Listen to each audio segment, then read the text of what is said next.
গাজীপুরের ঢাকা প্রকৌশল ও প্রযুক্তি বিশ্ববিদ্যালয়ে নতুন ভাইস চ্যান্সেলর নিয়োগকে কেন্দ্র করে চলমান উত্তেজনা এখনো থামেনি। সোমবার সকাল থেকেই ভিসি বিরোধী আন্দোলনে নামেন শিক্ষার্থীরা। ডুয়েট ব্লকেট কর্মসূচির অংশ হিসেবে বিশ্ববিদ্যালয়ের প্রধান ফটকে তালা ঝুলিয়ে ক্যাম্পাসে অবস্থান নেন বিক্ষুব্ধ শিক্ষার্থীরা। এ সময় তারা বিক্ষোভ মিছিল ও বিভিন্ন স্লোগান দেন।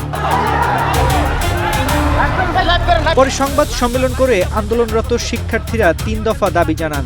তারা বলেন, নতুন নিয়োগ পাওয়া ভিসি ডক্টর মোহাম্মদ ইকবালের নিয়োগ বাতিল না হওয়া পর্যন্ত আন্দোলন চলবে। শিক্ষার্থীরা স্পষ্টভাবে জানান, এই ভিসিকে তারা কোনোভাবেই মেনে নেবেন না। পাশাপাশি আগের দিন আন্দোলনরত শিক্ষার্থীদের ওপর হামলার ঘটনায় জড়িতদের বিচার দাবিও জানান তারা। দাবি পূরণ না হলে কমপ্লিট শাটডাউন কর্মসূচির হুঁশিয়ারি দেন আন্দোলনকারীরা। ঘটনার প্রেক্ষিতে শিক্ষার্থীরা ৩ দফা দাবি উত্থাপন করেছেন। দাবিগুলো হলো, নাম্বার ১, অনতিবিলম্বে ভিসির প্রজ্ঞাপন বাতিল করতে হবে। নাম্বার ২, ডুয়েটে কর্মরত শিক্ষকদের মধ্যে থেকে যোগ্য ও গ্রহণযোগ্য ব্যক্তিকে নতুন ভিসি হিসেবে নিয়োগ দিতে হবে। এবং নাম্বার ৩, শিক্ষার্থী ও সহপাঠীদের উপর সংগঠিত হামলার নিরপেক্ষ তদন্ত নিশ্চিত করে জড়িতদের স্থায়ী বহিষ্কার করতে হবে। আমাদের দাবিটি পূরণ করবে, কিন্তু সেই গণতান্ত্রিক দাবিকে যেভাবে সংঘাতে জড়িয়ে আমাদেরকে রক্তাক্ত করা হয়েছিল, সেই জায়গায় আমরা সেই দাবি থেকে কোনোভাবে সরে আসবো না।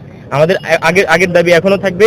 বাহিরের এই বিসিকে অবশ্যই প্রজ্ঞাপন বাতিল করতে হবে। আবার নতুন করে আমাদের এখানে কর্মরত যে শিক্ষকবৃন্দ আছে তাদের ভিতর থেকে প্রশাসন গঠন করতে হবে, তবেই আমরা আমাদের আন্দোলন শেষ করব। করেছেন যে আমরা কাউকে শনাক্ত করতে পারছি কিনা, ইতিমধ্যে আপনারাও সেটা শনাক্ত করতে সক্ষম হয়েছেন নিশ্চয়ই, যেহেতু আপনাদের মিডিয়া কভারেজ আছে, তো আপনারা সেটা শনাক্ত করতে। তারপর আমি কিছু তথ্য তুলে ধরি।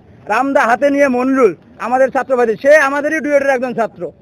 তাকে আমরা এখন মনে করছি না সে আমাদের ছাত্র হিসেবে আর আছে। আমরা আর মনে করছি রামদা নিয়ে আমাদের উপর আক্রমণ চালাতে পারে।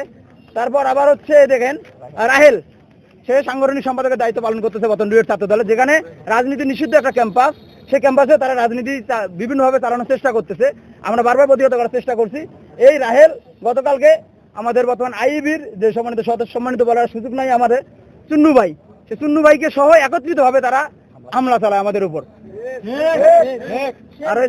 আর স্পষ্ট করে এতে বহিরাগত, সম্পূর্ণ বহিরাগত বলাবেন, গাজীপুর মহানগরে বলাবেন, যারা স্পষ্টভাবে আমাদের উপর হামলা চালিয়েছে।